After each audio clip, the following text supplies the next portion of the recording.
আসসালামু আলাইকুম। ছাদ বাগানের নতুন একটি ভিডিওতে সবাইকে স্বাগতম। কিছুদিন আগে আমি আমার ছাদ বাগানের একটি ভিডিও আপলোড করেছিলাম।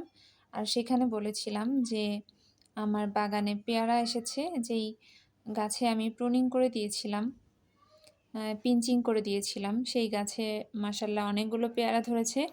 তো আজকে এই পেয়ারাটা আমি হারভেস্ট করে নিব।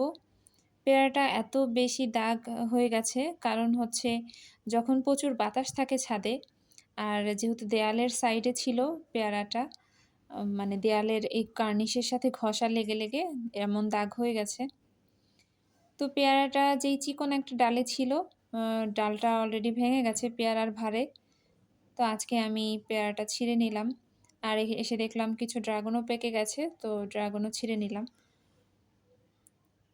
আর এই পেয়ারাটা অনেক বেশি মিষ্টি ছিল মাশাআল্লাহ। আবারও নতুন কোনো ভিডিও নিয়ে ইনশাআল্লাহ হাজির হব। সবাই ভালো থাকবেন। আল্লাহ হাফেজ।